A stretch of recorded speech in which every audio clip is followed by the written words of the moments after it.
ಸ್ನೇಹಿತರೆ ನಮಸ್ಕಾರ. ನಾನು ನಿಮ್ಮ ಆರಾಮದೇನ್. ಎಲ್ಲರೂ ಹೇಗಿದ್ದೀರಾ ಫ್ರೆಂಡ್ಸ್? ಎಲ್ಲರೂ ಚೆನ್ನಾಗಿದ್ದೀರಾ ಅನ್ಕೊಳ್ತೇನೆ. ಇವತ್ತು ತುಂಬಾ ಜನ ಫೋನ್ ಮಾಡಿ ಕೇಳ್ತಾ ಇದ್ರಿ, ಸರ್ ಯಾರ್ಯಾರೋ ಯೂಟ್ಯೂಬರ್ಸ್ ಎಲ್ಲಾನು ಆಗ್ತಾ ಇದ್ದಾರೆ, ಆಲ್ರೆಡಿ ಪಂಚಾಯಿತಿ ಖಾತಾ ಶುರುವಾಗಿದೆ ಅಂತ ಹೇಳ್ಬಿಟ್ಟು. ಅದು 100% ಫೇಕ್ ನ್ಯೂಸ್. ಯಾರು ಕೂಡ ನಂಬಿ ಸುಮ್ಮನೆ ಡಾಕ್ಯುಮೆಂಟು ದುಡ್ಡು ಎಲ್ಲಾನು ಕೊಟ್ಟು ಕಳ್ಕೊಳಕ್ ಹೋಗ್ಬೇಡಿ. ಯಾಕಂತಂದ್ರೆ ಇನ್ನು ಕರ್ನಾಟಕ ಸರ್ಕಾರದಿಂದ ಯಾವುದೇ ಸರ್ಕ್ಯುಲರ್ ಕೂಡ ಬಂದಿಲ್ಲ. ಅದು ಏನೇ ಇದ್ರೂ ಕೂಡ ನನಗೆ ಅನಿಸಿದ ಮಟ್ಟಿಗೆ ಅಕ್ಟೋಬರ್ ಮಂತ್ ಒಳಗಡೆ ಫೈನಲೈಸ್ ಆಗುತ್ತೆ. ನಿನ್ನೆ ಪ್ರಿಯಾಂಕಾ ಖರ್ಗೆ ಅವರು ಕೂಡ ವಿಕಾಸಸೌಧದಲ್ಲಿ ಅಧಿಕಾರಿಗಳೊಂದಿಗೆ ಒಂದು ಸಭೆಯನ್ನು ಕೂಡ ಮಾಡಿದ್ರು. ಆ ಸಭೆಯಲ್ಲಿ ಏನೇನಾಯ್ತು ಈ ಖಾತಾ ಬಗ್ಗೆ, ಅದ್ರ ಬಗ್ಗೆನೆ ಈ ವಿಡಿಯೋದಲ್ಲಿ ನೋಡೋಣ. ಅದಕ್ಕಿಂತ ಮುಂಚೆ ಇನ್ನೂ ನನ್ನ ಚಾನೆಲ್ ಅನ್ನ ಯಾರೆಲ್ಲ ಸಬ್ಸ್ಕ್ರೈಬ್ ಮಾಡ್ಕೊಂಡಿಲ್ಲ ಪ್ಲೀಸ್ ಸಬ್ಸ್ಕ್ರೈಬ್ ಮಾಡ್ಕೊಳ್ಳಿ. ಹಾಗೇನೆ ನನ್ನ ವಿಡಿಯೋಸ್ ಅನ್ನ ಶೇರ್ ಮಾಡೋ ಮುಖಾಂತರ ನನಗೆ ಸಪೋರ್ಟ್ ಮಾಡಿ ಅಂತ ಹೇಳ್ತಾ, ಫ್ರೆಂಡ್ಸ್ ಟೈಮ್ ವೇಸ್ಟ್ ಮಾಡೋದ್ ಬೇಡ, ನಾವು ವಿಡಿಯೋಗೆ ಎಂಟರ್ ಆಗೋಣ. ನಮ್ಮ ಕರ್ನಾಟಕ ಸರ್ಕಾರ ಏನು ಈ ಖಾತಾ ಅನ್ನೋ ಒಂದು ಕಾನ್ಸೆಪ್ಟ್ ಅನ್ನ ತಂದಿದೆ, ಅದು ಜನಗಳಿಗೆ ಇವತ್ತು ಕೂಡ ಒಂದು ತಲೆನೋವಾಗೇನೆ ಒಂದು ಪರಿಣಮಿಸಿದೆ ಅಂತಲೇನೆ ಹೇಳ್ಬೇಕು. ಯಾಕಂದ್ರೆ ಎಷ್ಟೋ ಜನ ಅದರಿಂದ ನಂಬಲಿಕ್ಕೂ ಕೂಡ ಆಗ್ತಾ ಇಲ್ಲ, ಆ ರೇಂಜ್ಗೆ ಒಂದು ಕುಗ್ಗಿ ಹೋಗಿದ್ದಾರೆ ಅಂತಲೇನೆ ಹೇಳ್ಬೇಕು. ಯಾಕಂತ ಅಂದ್ರೆ ಒಂದು ಬ್ಯಾಂಕ್ ಲೋನ್ ತಗೊಳಕ್ ಆಗ್ತಾ ಇಲ್ಲ, ಬೇರೆ ಪ್ರಾಪರ್ಟಿ ಸೇಲ್ ಮಾಡಕ್ ಆಗ್ತಾ ಇಲ್ಲ. ಇವೆಲ್ಲ ನೋಡ್ತಾ ಇದ್ರೆ ಒಂದೊಂದು ದಿನಕ್ಕೂ ಜನಗಳಿಗೆ ಸಮಸ್ಯೆನೇ ಜಾಸ್ತಿ ಆಗ್ತಾ ಇದೆ. ಆದ್ರೆ ಈ ಕರ್ನಾಟಕ ಸರ್ಕಾರಕ್ಕೆ ಅದು ಯಾವುದೇ ತರಹ, ನಾವು ಕೂಡ ಎಷ್ಟೋ ಒಂದು ಕರ್ನಾಟಕ ಸರ್ಕಾರಕ್ಕೆ ಮನವಿಯನ್ನು ಕೂಡ ಕೊಟ್ವಿ, ಆದ್ರೂ ಕೂಡ ಏನು ಪ್ರಯೋಜನ ಆಗ್ತಾ ಇಲ್ಲ. ನಮ್ಮ ಪ್ರಿಯಾಂಕಾ ಖರ್ಗೆ ಅವರು ಅಂತ ಅಂದ್ರೆ ನಮ್ಮ ಪಂಚಾಯತ್ ರಾಜ್ ಮತ್ತೆ ಗ್ರಾಮೀಣಾಭಿವೃದ್ಧಿ ಸಚಿವರು ವಿಕಾಸಸೌಧದಲ್ಲಿ ನಿನ್ನೆ ಒಂದು ಮೀಟಿಂಗ್ ಅನ್ನ ಕರೆದಿದ್ರು. ಆ ಮೀಟಿಂಗ್ ಅಲ್ಲೂ ಕೂಡ ನಮ್ಮ ಪಂಚಾಯತ್ ರಾಜ್ ಇಲಾಖೆಯ ಕಾರ್ಯದರ್ಶಿಯಾದಂತಹ ರಣದೀಪ್ ಮತ್ತೆ ಪಂಚಾಯತ್ ರಾಜ್ ಆಯುಕ್ತಾಲಯದ ಆಯುಕ್ತೆ ಡಾಕ್ಟರ್ ಅರುಂಧತಿ ಚಂದ್ರಶೇಖರ್ ಮತ್ತೆ ಸುಮಾರು ಜನ ಅಧಿಕಾರಿಗಳು ಕೂಡ ಈ ಸಭೆಯಲ್ಲಿ ಪಾಲ್ಗೊಂಡಿದ್ರು. ಅದರಲ್ಲಿ ಏನೆಲ್ಲ ತೀರ್ಮಾನ ಆಯ್ತು, ಏನೆಲ್ಲ ಬೆಳವಣಿಗೆ ಆಗಿದೆ ಅಂತ ನೋಡೋದಾದ್ರೆ, ಈ ನಮ್ಮ ರಾಜ್ಯದಾದ್ಯಂತಹ ಗ್ರಾಮ ಪಂಚಾಯಿತಿಗಳ ವ್ಯಾಪ್ತಿಯಲ್ಲಿ ಈ ಸ್ವತ್ತು ಜಾರಿಗೆ ತರಲು ಪೂರ್ವಭಾವಿಯಾಗಿ ಈ ಸ್ವತ್ತಿಗೆ ಸಂಬಂಧಿಸಿದಂತೆ ಪೂರ್ವಭಾವಿಯಾಗಿ ರೂಪಿಸಿರುವಂತಹ ಕರಡು ನಿಯಮಾವಳಿಗಳನ್ನ ಪರಿಶೀಲಿಸಿದಂತಹ ನಮ್ಮ ಗ್ರಾಮೀಣಾಭಿವೃದ್ಧಿ ಮತ್ತೆ ಪಂಚಾಯತ್ ರಾಜ್ ಇಲಾಖೆಯ ಸಚಿವರಾದಂತಹ ನಮ್ಮ ಪ್ರಿಯಾಂಕಾ ಖರ್ಗೆ ಅವರು ಕೆಲವು ಬದಲಾವಣೆಗಳನ್ನು ಕೂಡ ಸೂಚಿಸಿದ್ದಾರೆ. ಅದು ಏನೇನು ಬದಲಾವಣೆ ಆಗಬೇಕು ಅದನ್ನ ಒಂದು ವಾರದ ಒಳಗಡೆ ಕರಡು ನಿಯಮಾವಳಿಗಳನ್ನ ಪ್ರಕಟಿಸುವಂತೆ ಅಧಿಕಾರಿಗಳಿಗೆ ಸೂಚನೆಯನ್ನು ಕೂಡ ನೀಡಿದ್ದಾರೆ.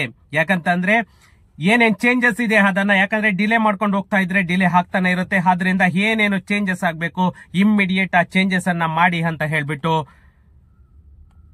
ನಮ್ಮ ಪ್ರಿಯಾಂಕಾ ಖರ್ಗೆ ಅವರು ಎಲ್ಲ ಅಧಿಕಾರಿಗಳಿಗೆ ಹೇಳಿದ್ದಾರೆ. ಯಾಕಂತಂದ್ರೆ ಏನು ಸೋಮವಾರ ವಿಕಾಸಸೌಧದಲ್ಲಿ ಸಭೆ ನಡೀತು, ಅದರಲ್ಲಿ ಅಧಿಕಾರಿಗಳೊಂದಿಗೆ ನಡೆಸಿದಂತಹ ಆ ಸಭೆಯಲ್ಲಿ ತೆರಿಗೆ ದರ ಮತ್ತೆ ಶುಲ್ಕ ಎಷ್ಟು ವಿಧಿಸಬೇಕು, ಯಾವ ತರ ಪ್ರಕ್ರಿಯೆಯನ್ನ ಮಾಡಬೇಕು, ಮತ್ತೆ ಕಟ್ಟಡಗಳು ಮತ್ತೆ ಭೂಮಿಯ ಮೇಲಿನ ತೆರಿಗೆಗಳನ್ನ ವಿಧಿಸುವುದು, ಮತ್ತೆ ನಮೂನೆ 11A ನಿರ್ವಹಣೆ, ಮತ್ತೆ ಗ್ರಾಮ ಪಂಚಾಯತ್ ಮತ್ತೆ ಗ್ರಾಮ ಸ್ವರಾಜ್ ತಿದ್ದುಪಡಿ ಅಧಿನಿಯಮ ಏನು 2025 ನಂತರ ನಮೂನೆ 11A ರಿಜಿಸ್ಟರ್ಡ್ಗೆ ಹೊಸ ಆಸ್ತಿಗಳನ್ನ ಸೇರ್ಪಡೆ ಅಂತ ಅಂದ್ರೆ ಇನ್ನ ಬಿ ಖಾತಾ ಅನ್ನೋ ಒಂದು ಕಾನ್ಸೆಪ್ಟ್ ಅನ್ನ ತೆಗೆದ್ಬಿಟ್ಟು ಎಲ್ಲಾನು ಎ ಖಾತಾಗೇನೆ ಇದು ಮಾಡ್ಬೇಕು ಅಂತ ಹೇಳ್ಬಿಟ್ಟೇನೆ. ಅದು 11A ಅನ್ನೋದನ್ನ ಯಾವ್ಯಾವ ಪ್ರಾಪರ್ಟಿನ ಸೇರಿಸಬೇಕು 11Aಗೆ, ಯಾವ್ಯಾವ ಪ್ರಾಪರ್ಟಿನ 11Bಗೆ ಸೇರಿಸಬೇಕು ಅಂತ ಹೇಳ್ಬಿಟ್ಟು ಎಲ್ಲಾನು ಇದು ಮಾಡ್ತಾ ಇದಾರೆ. ಆ 11A ರಿಜಿಸ್ಟರ್ಡ್ಗೆ ಹೊಸ ಆಸ್ತಿಗಳನ್ನ ಸೇರ್ಪಡೆ ಮಾಡೋದಾಗ್ಲಿ, ಮತ್ತೆ ಅದಕ್ಕೆ ಮೇಲ್ಮನವಿಯನ್ನ ಸಲ್ಲಿಸೋದಾಗ್ಲಿ ಅಥವಾ ದಂಡಗಳನ್ನ ವಿಧಿಸೋದಾಗ್ಲಿ, ಇದೆಲ್ಲ ರೀತಿಯ ನಿರ್ಧಾರಗಳನ್ನ ಮತ್ತೆ ಸ್ಥಿರ ಸ್ವತ್ತಿನ ಪರಿಶೀಲನೆ ಆದ ನಂತರ ಅದಕ್ಕೆ ಮೇಲ್ಮನವಿ ಯಾವ ತರ ಸಲ್ಲಿಸಬೇಕು, ಅದಕ್ಕೆ ನೋಟಿಸ್ ಅನ್ನ ಯಾವ ತರ ನಾವು ಜಾರಿ ಮಾಡಬೇಕು, ಮತ್ತೆ ಆ ಪ್ರಾಪರ್ಟಿಗಳನ್ನ ಯಾವ ತರ ಜಪ್ತಿ ಮಾಡಬೇಕು, ಮಾರಾಟ ಮಾಡಬೇಕು, ಇದು ಎಲ್ಲವುದ್ರ ಬಗ್ಗೆನೂ ಕೂಡ ಸೋಮವಾರ ಏನು ವಿಕಾಸಸೌಧದಲ್ಲಿ ತಮ್ಮ ಕಚೇರಿಯಲ್ಲಿ ನಡೀತು, ಇದೆಲ್ಲವುದ್ರ ಬಗ್ಗೆ ಕೂಡ ಚರ್ಚೆ ನಡೀತು. ನಮ್ಮ ಕಂದಾಯ ಇಲಾಖೆಯ ಪ್ರಧಾನ ಕಾರ್ಯದರ್ಶಿ ಮುನೀಶ್ ಮುದ್ಗಲ್ ಮತ್ತೆ ಈ ನಮ್ಮ ಪಂಚಾಯತ್ ರಾಜ್ ಸಚಿವರಾದಂತಹ ಪ್ರಿಯಾಂಕಾ ಖರ್ಗೆ ಅವರು ಎಲ್ಲ ರೀತಿಯಲ್ಲೂ ಕೂಡ ಡಿಸ್ಕಷನ್ ಅನ್ನ ಮಾಡಿದ್ರು. ಯಾಕಂತಂದ್ರೆ ಈ ಸ್ವತ್ತು ರೂಪಿಸುವಂತಹ ಹಿನ್ನೆಲೆಯಲ್ಲಿ ಹಲವಾರು ಸಲಹೆಗಳನ್ನು ಕೂಡ ಆಲ್ರೆಡಿ ಪಡ್ಕೊಂಡಿದ್ದಾರೆ.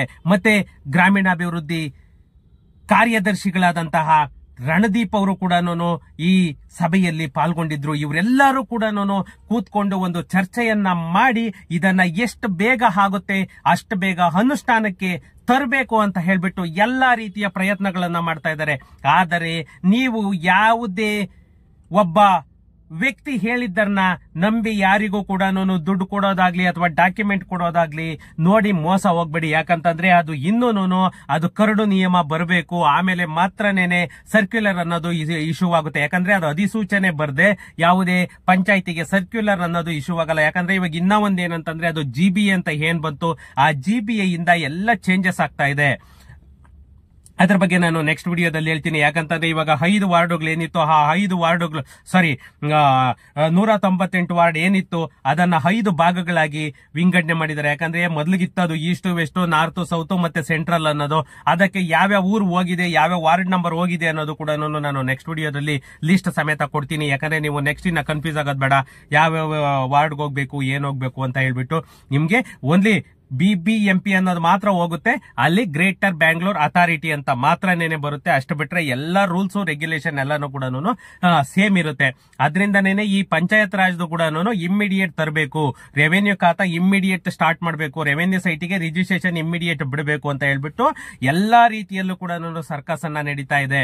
ಅದು ಈ ಒಂದು ವಾರ ಅಧಿಕಾರಿಗಳಿಗೆ ಟೈಮ್ ಅನ್ನ ಕೊಟ್ಟಿದ್ದಾರೆ. ಈ ವಾರ ಮುಗಿತಿದ್ದಂಗೆ ಮ್ಯಾಕ್ಸಿಮಮ್ ನನ್ನ ಅನ್ಸಿಕೆ ನೆಕ್ಸ್ಟ್ ಮಂತ್ ಫಸ್ಟ್ ವೀಕ್ ಅಲ್ಲಿ 99% ಅನೌನ್ಸ್ ಆಗುತ್ತೆ. ಅದು ಅನೌನ್ಸ್ ಆದ ತಕ್ಷಣ ನನಗೆ ಹೇಳ್ತೀನಿ. ಆದ್ರೆ ಯಾರು ಕೂಡ ಬೇರೆ ಕಡೆ ಈ ಯೂಟ್ಯೂಬರ್ಗಳು ಹೇಳ್ತಾ ಇದ್ದಾರೆ ಅಂತ ಹೇಳ್ಬಿಟ್ಟು ದುಡ್ಡನ್ನ ಕೊಟ್ಟು ಯಾರು ಕೂಡ ಮೋಸ ಹೋಗ್ಬೇಡಿ, ಇದು ನನ್ನ ರಿಕ್ವೆಸ್ಟ್. ಓಕೆ ಫ್ರೆಂಡ್ಸ್, ಏನಾದ್ರೂ ಇತ್ತು ಅಂತಂದ್ರೆ ನನಗೆ ಕಮೆಂಟ್ ಮಾಡಿ. ಸಿಗೋಣ ನೆಕ್ಸ್ಟ್ ವಿಡಿಯೋದಲ್ಲಿ. Thank you.